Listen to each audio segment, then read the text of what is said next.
y amplio, porque son cursos de 2 meses prácticamente de repaso.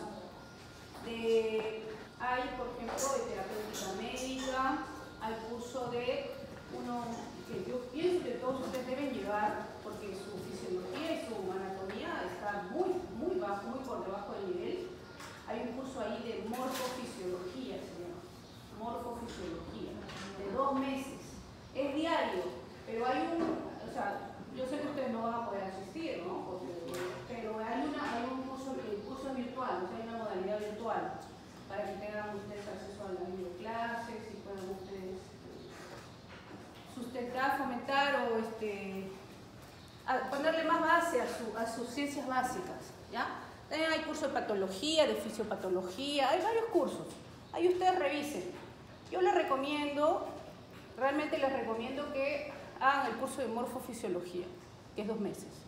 Ha empezado ayer, es todos los días, miren, los chicos todos los días van al curso, ellos ya llevaron, pero igual se siguen refrescando, porque siempre es bueno, y sobre todo eso, porque esa es la base de todo, ¿no? Como han visto ustedes, la base de farmacología, y va a ser la base de clínicas, porque cuando empiecen a llevar semiología, medicina interna y todos esos cursos, tienen que tener una buena base de anatomía y fisiología, si no van a estar perdidos.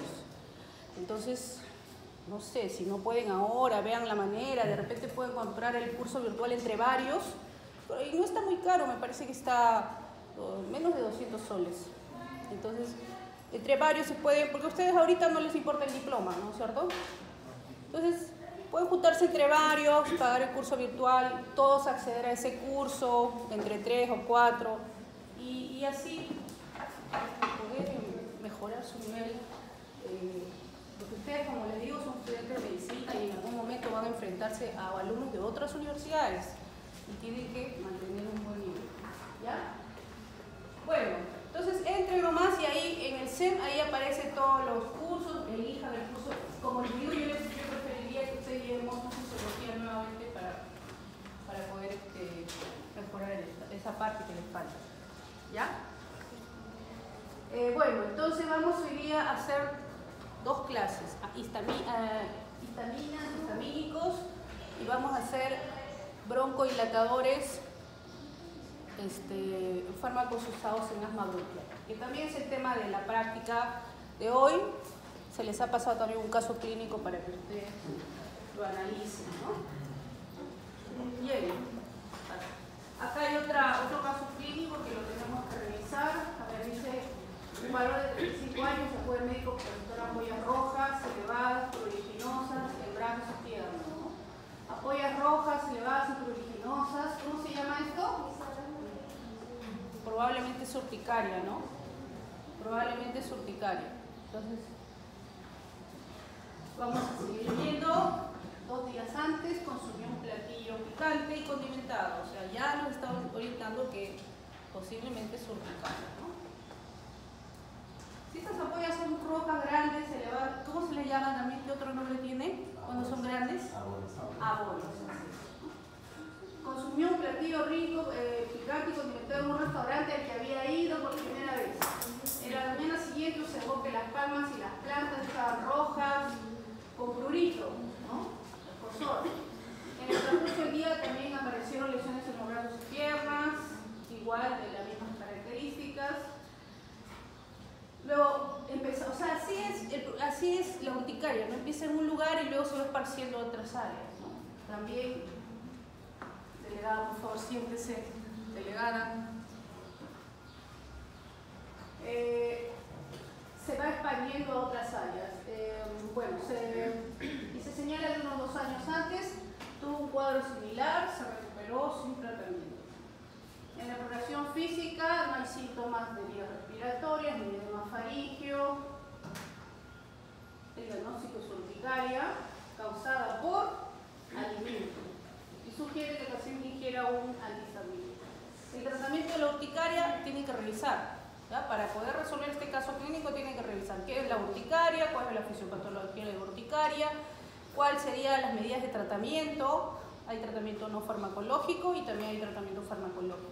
Dentro del tratamiento farmacológico, que es lo que vamos a ver ahora, está el uso de antihistamínicos, porque como ya ustedes seguramente se acordarán en su curso de inmuno con el doctor Rodríguez, la urticaria se debe a una descarga en la liberación de histamina, ¿no? Entonces ahí lo lógico es utilizar antihistamínicos, ¿no?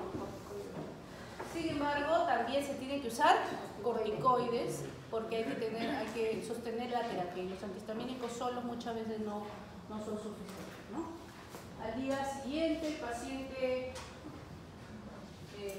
tomó antihistamínico, le calmó en forma moderada el prurito, pero que persisten las ampollas, ¿no? Y aparecieron otras nuevas, como les digo. Los antihistamínicos van a tener cierta acción, pero una acción limitada. Siempre es importante, cuando se trata de urticaria, sobre todo generalizada, asociar el uso de antihistamínicos a corticoides, ¿no?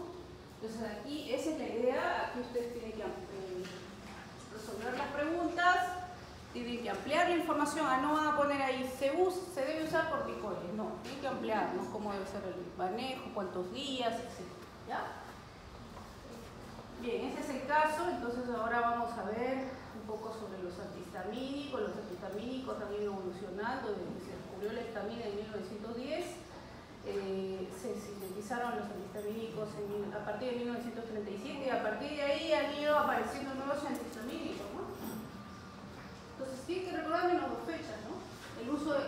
La primera síntesis de antihistamínicos de primera generación y los de segunda generación que aparecieron recién en los años 80. ¿Ya? Aparecieron antihistamínicos de segunda generación. Ahora se habla que existen antihistamínicos de tercera generación, pero no hay, ¿no? No existen. O sea, realmente solamente hay dos generaciones, antihistamínicos de primera y segunda generación. No hay de tercera generación.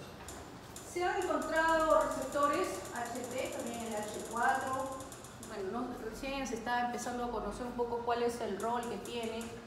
Probablemente, por ejemplo, se ha visto que pueden estar involucrados en la aparición de tumores, pero no hay mucho, en realidad, mucha información sobre el receptor H3 y H4, ¿no?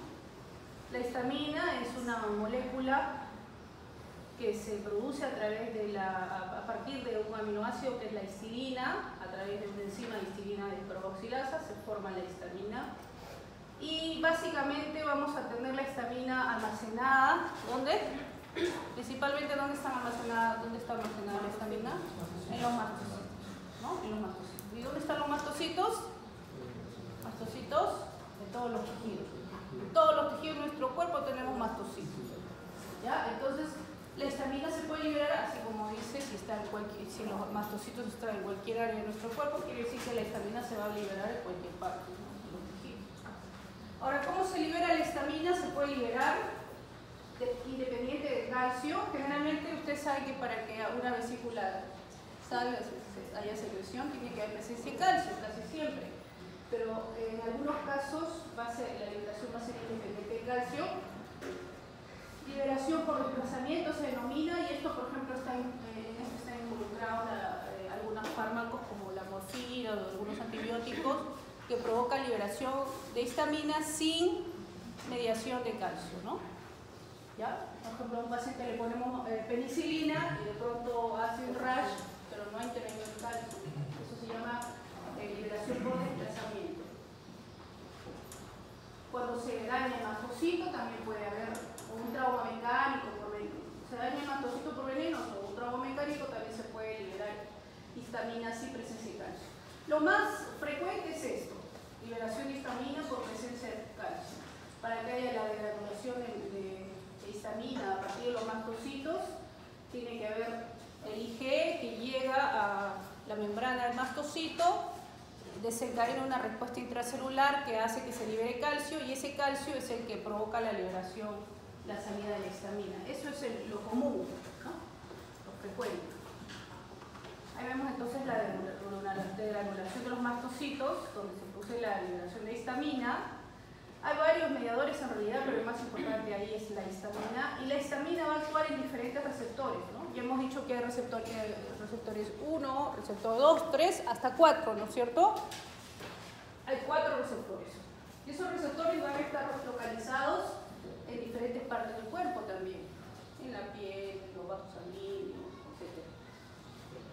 Y van a provocar lo que se denomina una reacción inflamatoria. O sea, van a participar en la inflamación. Ahí está. Entonces la idea de los antihistamínicos, ¿qué es? Bloquear pues a la histamina que ya se liberó. Es importante ver esto porque miren, el antihistamínico lo único que hace es bloquear el receptor, bloquea los receptores de histamina. Sobre todo el que más nos interesa para lo que son reacciones alérgicas es el receptor H1, ¿ah? No se olviden, ¿ya? Receptor H1. Es decir, ese es el que está involucrado en todo lo que son reacciones alérgicas. ¿Qué quiere decir? Que la finalidad del antihistamínico es bloquear sobre todo a este receptor H1. Entonces, cuando se produce una reacción alérgica, como la urticaria que hemos visto en el caso clínico, se va a liberar histamina y cuando yo le doy al paciente antihistamínicos, ¿qué estoy haciendo? Bloqueando este receptor, ¿no? Pero si el estímulo continúa, por ejemplo, la toxina, que el paciente se comió un ceviche, mariscos, etc., la toxina sigue circulando en el organismo, ¿qué va a pasar? Va a seguir degranulando, ¿no es cierto? Va a seguir degranulando. Entonces, ¿qué debemos hacer? ¿A quién debemos bloquear? ¿Ah? Debemos, por ejemplo, a ver, ¿cuál sería otra forma de bloqueo para este paciente que tiene urticaria? Una es bloquear el receptor, ya, hemos bloqueado el receptor. ¿Cuál podría ser otra forma de bloqueo? Inhibir la degranulación de mastocitos. Ese es lo más importante, porque es lo que está pasando en este paciente, ¿se acuerdan? Que le dieron antihistamínicos y sí mejoró un poco, pero seguían apareciendo nuevas ronchas. ¿Por qué? Porque la necesidad de granulación, entonces el mastocito. Porque el estímulo continuaba, la IgE seguía produciéndose. Entonces, ahí lo que hay que hacer es dar un fármaco que primero evite la degranulación de mastocitos, o que inhiba la producción de IgE, o que inhiba la producción de eosinófilos, porque los eosinófilos también están ¿no es cierto? ¿Ya? Entonces, ¿quién hace ese papel? ¿Qué fármaco hace ese papel, ese rol? Los corticoides. Ahora ya saben por qué se usa corticoides con antihistamínicos, ¿no? Uno bloquea el receptor y el otro actúa inhibiendo la degranulación de mastocitos o inhibiendo el reclutamiento de eosinófilos, ¿no?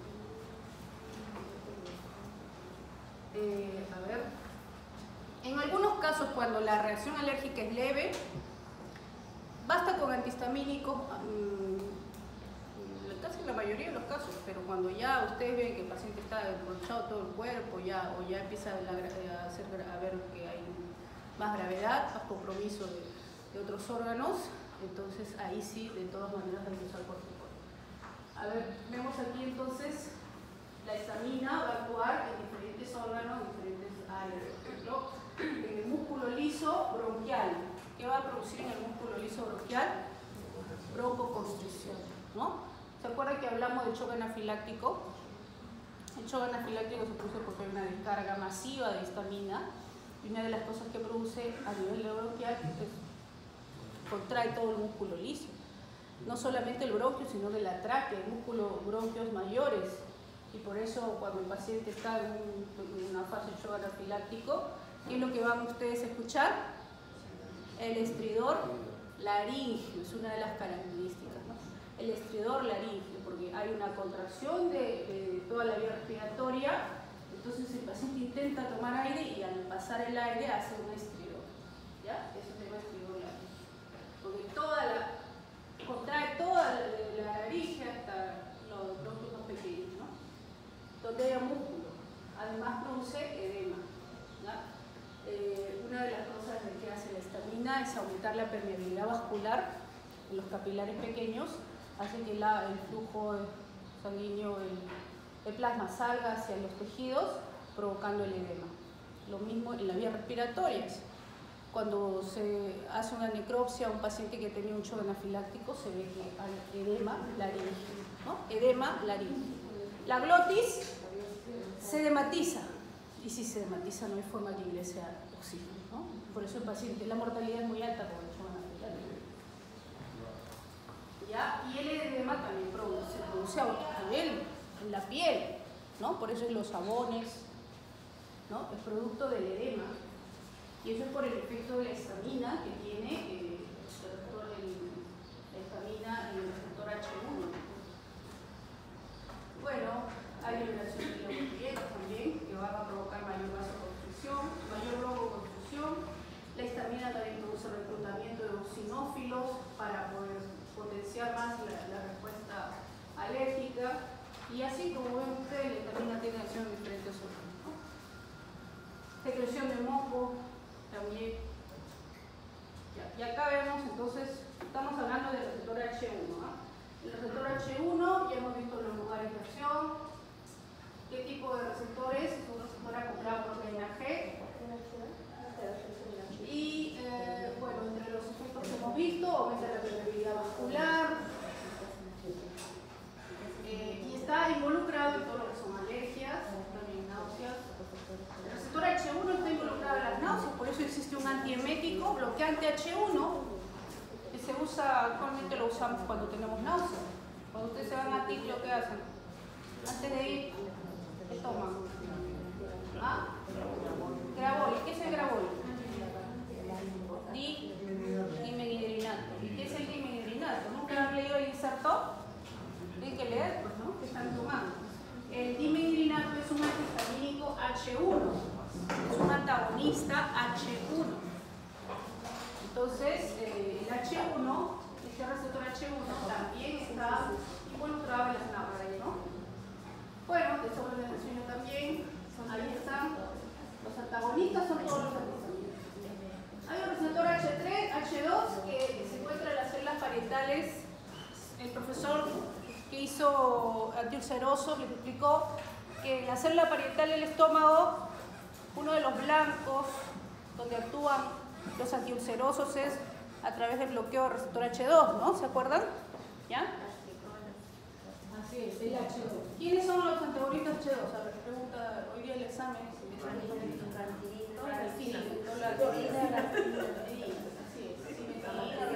La más conocida es ranitidina, ¿no? Es un antagonista H2, porque el H2 se encuentra en las células parietales, su función ahí es aumentar la producción de ácido. Y aquí están ranitidina, cimetidina, famotidina. Esto ya ustedes lo vieron en la clase de antiulceroso. Lo que vamos a ver básicamente son antagonistas H1. A ver, silencio. H3 y H4, como les digo, son receptores que tienen otras localizaciones como el sistema nervioso central, el sistema inmune, y realmente no hay muchos fármacos ahí. ¿Ya? Entonces aquí nuevamente vemos que estos son los mastocitos. ¿Cómo se llaman estos? La IgE, que va a provocar la granulación. Y acá ya está liberado todos los mediadores que son la histamina y otros, más importante la histamina, y los efectos que producen. Miren, aumenta la permeabilidad capilar, lo cual está involucrado en enfermedades como la urticaria, el edema de la nariz, produce edema de las mucosas. En la rinitis, por ejemplo, ¿por qué el paciente tiene rinitis? ¿Han visto alguna vez un paciente con rinitis? Cuando ustedes lo examinan, le levantan un poco así el tabique y le ponen su lamparita, ¿no? La luz, van a ver que toda la parte del tabique está inflamado, edematizado, y hay bastante secreción. ¿Eso por qué? Por el efecto de la histamina. La histamina produce vasodilatación, aumento de la permeabilidad, edema de la mucosa, en este caso la mucosa nasal, y también aumento de secreción, ¿no? Así que el rinítico siempre está así, ¿no es cierto? Porque el moco, como quiere salir, hace esto para que no salga, entonces un poco de alivio le dan. ¿Cuál es la característica del paciente con rinitis crónica? Que se forma una línea acá, ¿no? Una línea. Saludo a la bandera. Saludo a la bandera será esto, pero la línea que se forma aquí es característico del paciente con rinitis, ¿no? Una línea justamente por hacer tanto esto, levantar tanto de su nariz, se forma ahí. Bueno, asma, existe un asma que es asma alérgico, igual acá, también hay dolor abdominal, también por ejemplo, alguien dice, me comí pescado, era alérgico, ¿ya? Pero no es una alergia de piel, sino es una alergia del sistema gastrointestinal, también se edematiza la mucosa intestinal y provoca dolor abdominal, diarreas. Es una manifestación también de una reacción alérgica por liberación de histamina. En este caso, la liberación de histamina ha sido localizada solamente en el tracto gastrointestinal. O sea, no se manifiesta por ronchas en la piel, ¿no? Seguimos. Entonces vamos a ver un poco de los antihistamínicos. La idea inicial era que la histamina actúa sobre el receptor H1, ahí está la proteína G actuando, se produce, ya saben ustedes, la fosfolipasa C, produce IP3 y diacilglicerol, aumenta calcio y eso reproduce la degradulación. Pero produce los efectos. Pero se decía que el antihistamínico, su función era ocupar el receptor y de esa manera bloqueaba la histamina. Era lógico pensar así. Pero esto ya no es, este mecanismo no es, ya no es tan cierto, ¿no? Ahí está el receptor. El H1, como ven ahí, es un receptor ligado a proteína G. Esa es la constitución de la proteína G, miren, del receptor. Este es el receptor, ¿está? 7 transmembrana, ¿ya? Así es el receptor. Ahora vamos a ver. Los receptores de histamina tienen un rol constitutivo. Los antihistamínicos tienen un rol constitutivo en realidad, o sea, no es tanto así que ocupo el receptor y ya con eso se bloquea, no es así. Ya existe un concepto que se denomina agonismo inverso. ¿Se acuerdan ustedes en farmacodinamia? No sé si lo hicimos conmigo o en el seminario, pero agonismo inverso. ¿Qué significa el agonismo inverso? Que normalmente el receptor, como ven ahí ustedes, el receptor va a encontrarse en dos estados, en un estado inactivo o en un estado activo. ¿Ya? En un estado inactivo o en un estado activo. La histamina, cuando viene la histamina va a hacer que el estado del receptor se encuentre principalmente en un estado activo, ¿no? Por eso la flecha es mayor hacia acá. ¿Qué quiere decir? Que la tendencia del receptor es que se encuentre en un estado activo cuando actúa la histamina. Y cuando actúa el antihistamínico, como la clorfenamina, etc., el antihistamínico va a hacer que el receptor se encuentre, o que la tendencia del receptor se encuentre en este estado inactivo, ¿ya? Como lo vemos aquí, el estado inactivo. Es decir, ¿qué quiere decir eso? Que no es que ocupe el receptor y no deje que la histamina actúe. Lo que va a hacer es que va a producir un cambio conformacional en el receptor para que el receptor se inactive, ¿ya? Independientemente de si viene o no viene la histamina, ¿no? ¿Ya? Esa es la función del antihistamínico. Y a esto le llamamos agonismo inverso. ¿Por qué le llaman agonismo? Porque ocupa el receptor. ¿Y por qué inverso? Porque no activa el receptor, sino más bien lo inactiva, ¿no? Lo mantiene en un estado inactivo. Bien, los antihistamínicos también se ha visto que el receptor H1 provoca la activación del NF-kappa-beta, ¿no? Que va a producir citoquinas. Por lo tanto, cuando damos antihistamínicos a los pacientes, también estamos inhibiendo la activación del NF-kappa-beta y indirectamente estamos inhibiendo la producción de citoquinas, ¿no? Pero es mínimo, o sea, no es un efecto significativo. Ahí como ven, entonces se inhibe la producción de algunas citoquinas, como vamos ahí. Bueno, los antihistamínicos han ido apareciendo desde el año 37 hasta la actualidad y han ido, bueno, por ejemplo, la más conocida aquí, ¿cuál es? La clorfenamina, ¿no? ¿Cómo le llaman? Clorfenamina, ¿no? La clorfenamina es lo que usamos cuando tenemos alergia. Esa es clorfenamina. ¿Por qué da un poco de sueño, doctora? Ahora lo vamos a ver. Terfenadina, astenisol, ¿no? Y así han ido apareciendo todas las, hasta ahora que nosotros tenemos cetiricina, ¿la conocen? Sí. ¿Qué más conocen? Loratadina, ya, la evastina, porque este es muy caro, eso es solo en clínicas.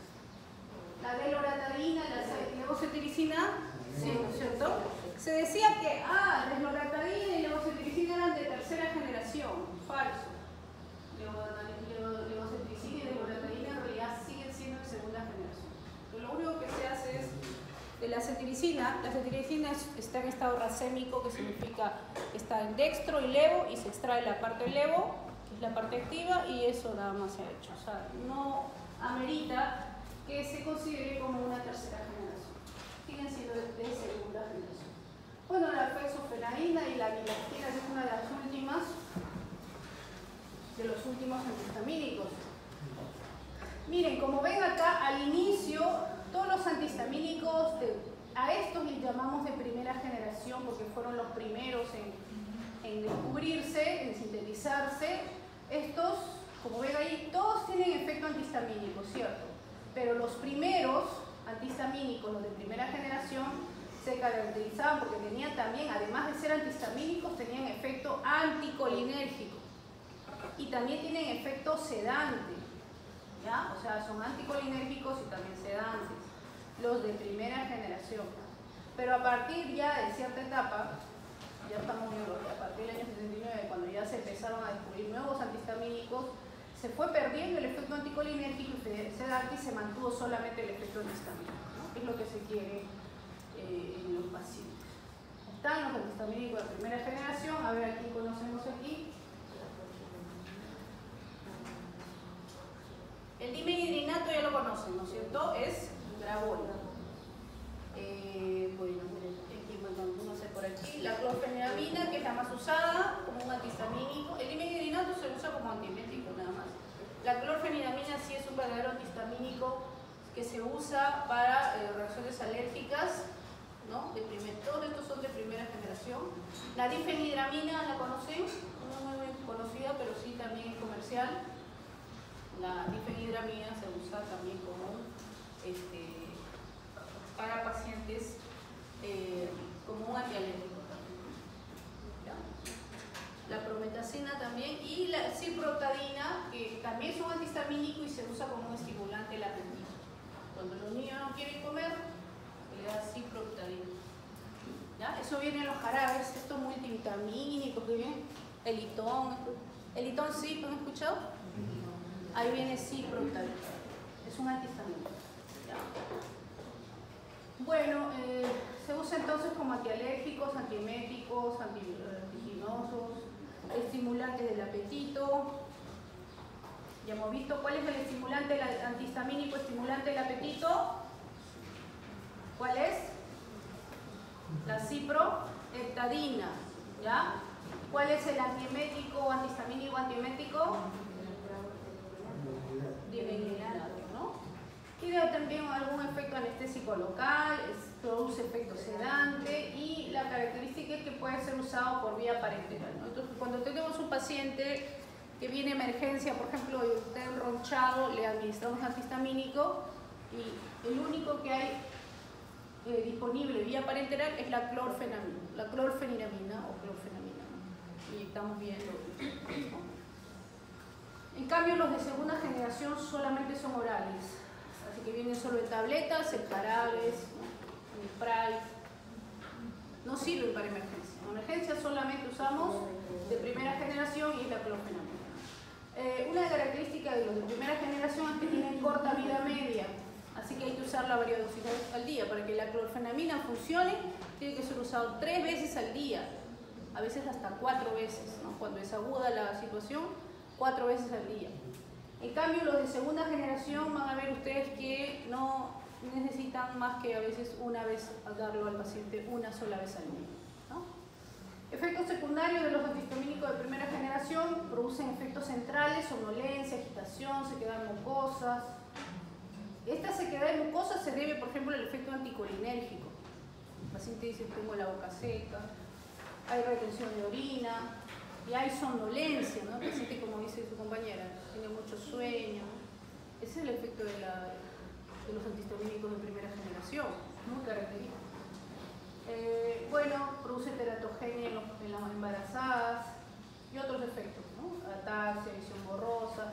Por eso se tiene mucho cuidado en los pacientes que usan antihistamínicos de primera generación, que se les dice que no deben manejar máquinas peligrosas donde necesita su atención al 100%, porque puede haber accidentes, o no manejar, por ejemplo, los que manejan buses o los que conducen, porque se pueden dormir en plena, ¿no? Y entonces, y recuerden que los antihistamínicos están en todos los antigripales, ¿no? Si ustedes revisan los antigripales, todos tienen antihistamínicos. Y muchas veces el paciente se toma su antigripal y no sabe que se está tomando antihistamínico, ¿no? Y se va a manejar su carro y de pronto se choca o hay accidentes, ¿no? Aumenta el riesgo de accidentes laborales, disminuye la productividad porque estás con sueño, ¿no? Afecta el performance de los conductores, reduce la capacidad de aprendizaje y comprensión de los niños en edad escolar. Y este es el problema que decíamos, que se tiene que administrar varias veces al día, ¿no? ¿Es importante esto? Sí, porque eso reduce la eficacia. O sea, no es lo mismo un paciente que se toma una pastilla una vez al día que se tenga que tomar 4 veces al día, ¿no? ¿Quién cumple más? El que solo tiene que tomar una vez al día. Eso es lógico, ¿no? Entonces, el cumplimiento, entre otras cosas, depende del intervalo de dosificación, ¿no? Y en el caso de los antihistamínicos de primera generación, lamentablemente son muy buenos antihistamínicos, ¿ah? Muy buenos antihistamínicos, pero el gran problema es que hay que darlo varias veces al día y por los efectos secundarios que hemos visto. Esto para que vean, por ejemplo, ¿quién cumple más? El que tiene que administrarse una vez al día, 2 veces o 3 veces al día. Y como ven ahí, menos del 100% cumple aquellos que tienen que dar más veces al día, ¿no? La medicación. Ellos cumplen menos la terapia. Es por lógica, pues, ¿no? Los antihistamínicos de segunda generación, vemos por ejemplo a la fexofenadina, la loratadina, la desloratadina, la medicina, la levastina, la bilastina, que es de última generación. Estos son ya antihistamínicos de segunda generación. ¿Por qué le llaman? Ya saben ustedes, no confundan, porque muchos dicen de segunda generación, lo confunden como antihistamínicos anti-H2, ¿no? Pero ya saben ustedes, ¿no? Antihistamínicos anti-H2, ¿quiénes son? Ranitidina, no tiene nada que ver, ¿no? Una cosa es, estos son antihistamínicos anti-H1 porque bloquean al receptor H1, pero son de primera y segunda generación. Las de primera, como la clofenamina, y las de segunda generación, como estas que son la loratadina, cetiricina, levocetirizina.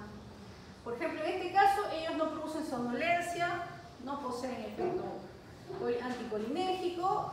La ventaja que les decía, que solamente se necesita una dosis diaria, o sea, no hay que estar dándole 2 o más. A veces hay médicos que le dan 2 o más, no es necesario. Están haciendo que el paciente gaste. No es necesario, tienen que leer, porque el médico lamentablemente no lee. Terminan la universidad y a veces ni se preparan. El colegio médico lo que hace ahora es que los médicos, cuando terminan la universidad, tienen que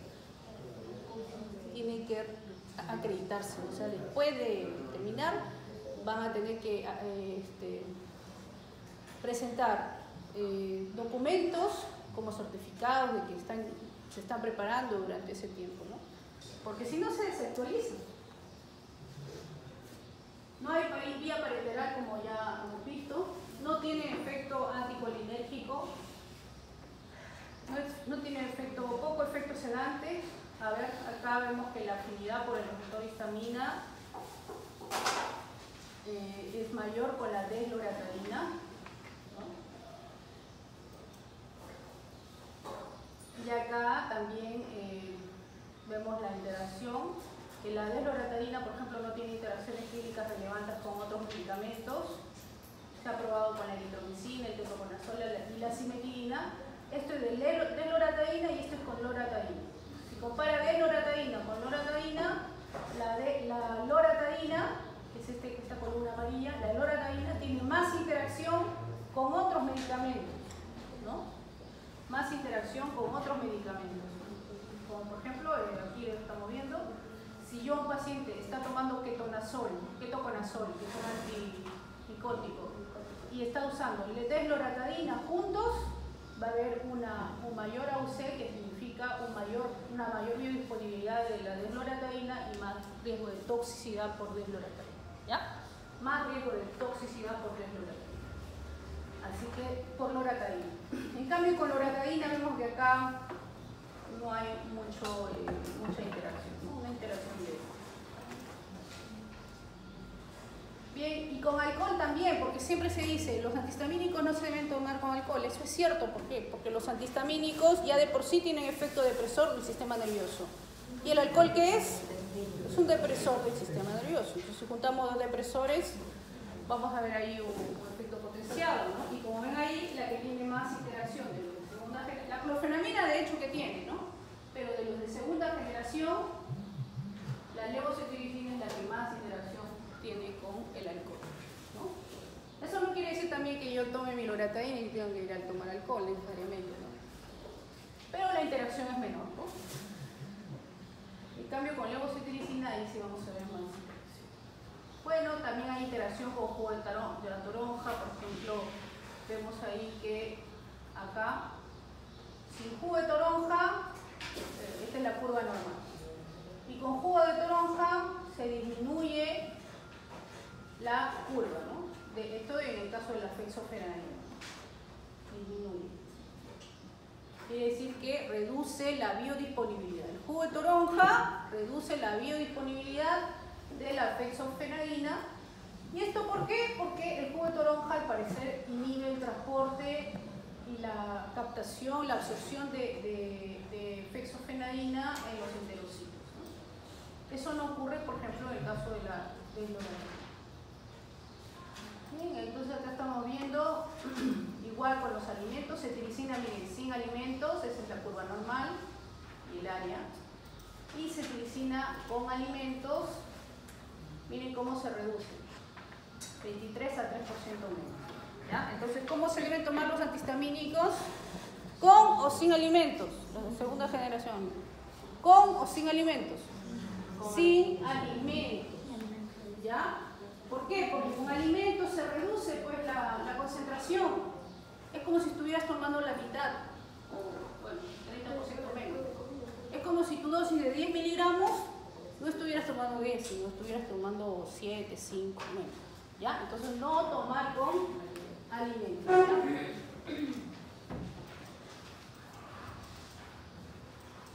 Este es el volumen de distribución y como ven, ahí el volumen de distribución de loratadina es bastante amplia, quiere decir que llega a todas las células y el intracelular.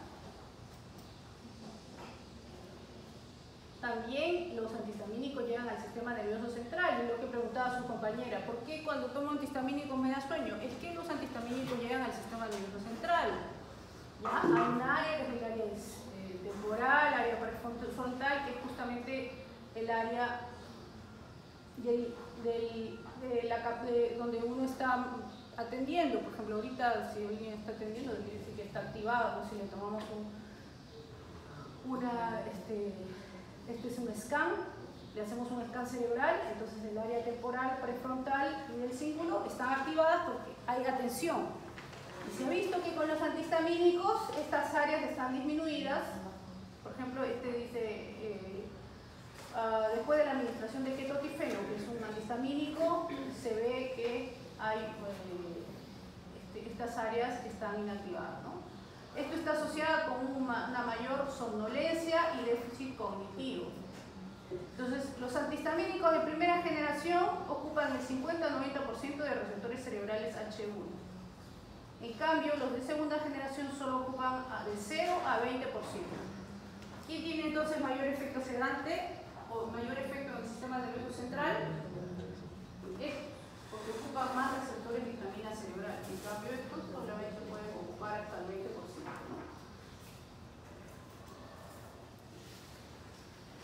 Por ejemplo, en este estudio se ve, los pacientes decían si tenían o no tenían somnolencia.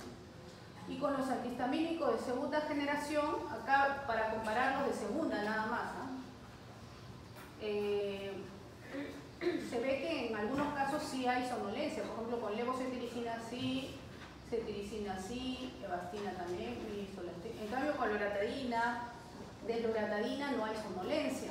Con fexofenadina también, ¿no? Y la vilacina tampoco.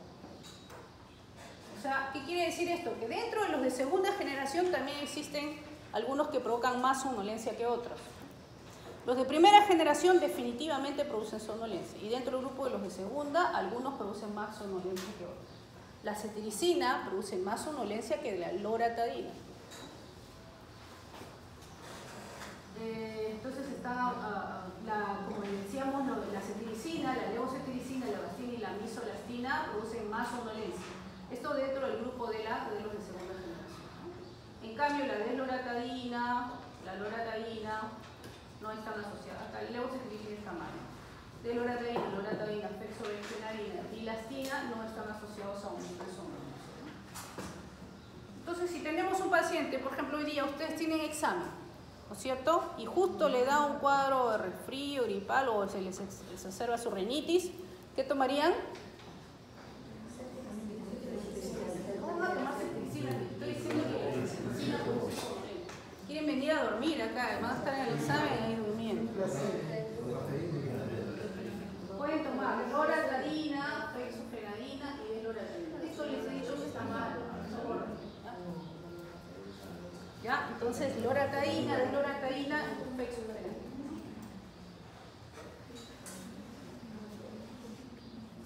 Acá para que vean el inicio y la duración.